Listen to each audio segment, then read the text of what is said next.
નર્મદાના રાજકારણમાં ફરી વખત નવા સમીકરણો છે તે સેટ થઈ રહ્યા છે અને આદિવાસી રાજનીતિ પણ હવે એક અલગ દિશા છે તે પકડી રહી છે, કેમ કે ચૈતર વસાવા છે તેમનો પ્રભાવ વધ્યો છે। ભારતીય જનતા પાર્ટી માટે મુશ્કેલીઓ ઊભી થઈ છે અને છોટુ વસાવાના પુત્રે કોંગ્રેસ સાથે છેડો ફાડતા હવે આમ આદમી પાર્ટી સાથે નામ જોડી રહ્યા છે સાંસદ મનસુખ વસાવા।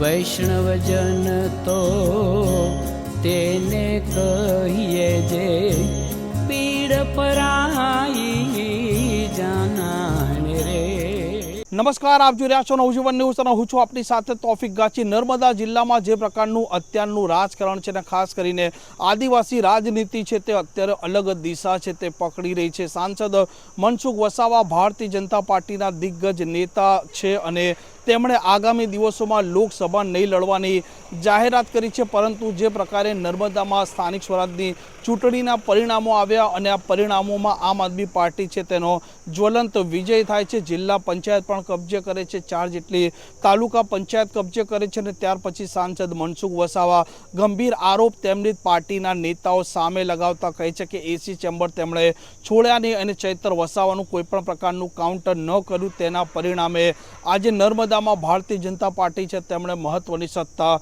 ગુમાવી પડી અને ચૈતર વસાવાનું કદ પણ હવે ડેડિયાપાડાથી આગળ વધી નર્મદા જિલ્લા સુધી પહોંચી ચૂક્યું છે અને અલગ અલગ આદિવાસી જિલ્લામાં પણ તે સતત ઝંઝાવાતી પ્રચાર કરી રહ્યા છે। આમ આદમી પાર્ટીની પકડ મજબૂત થાય તેવા તેમના પ્રયાસો રહ્યા છે અને તેનું પરિણામ પણ તેમને મળ્યું છે। જો કે છોટુ વસાવાના પુત્ર મહેશ વસાવા જે બીટીપી પાર્ટીમાં પણ હતા, સાથે સાથે તે ગયા હતા ભારતીય જનતા પાર્ટીમાં ભાજપના સાથે જોડાયા બાદ તે માનવામાં આવતું હતું કે ભાજપ તેમને આગામી દિવસોમાં નર્મદામાં કે પછી ડેડિયાપાડામાં કોઈ મહત્વની જવાબદારી સોંપે, પરંતુ એવી કોઈ ઘટના સામે નથી આવતી અને એકાએક મહેશ વસાવા છે તે ભારતીય જનતા પાર્ટી સાથે છેડો ફાડે છે અને તે જોડાય છે કોંગ્રેસના સાથે અને માનવામાં આવતું હતું કે કોંગ્રેસ પણ વર્ષ 2027માં કોંગ્રેસના વિધાનસભાના તેમને ઉમેદવાર જાહેર કરે તો પણ નવાઈની આવી ચર્ચાઓ અને આવી અટકળોના વચ્ચે મહેશ વસાવા કોંગ્રેસ પાર્ટી સાથે પણ છેડો છે તે ફાડી દે છે અને હવે સાંસદ મનસુખ વસાવાએ એક મોટો ધડાકો કરતા કહ્યું છે કે મહેશ વસાવા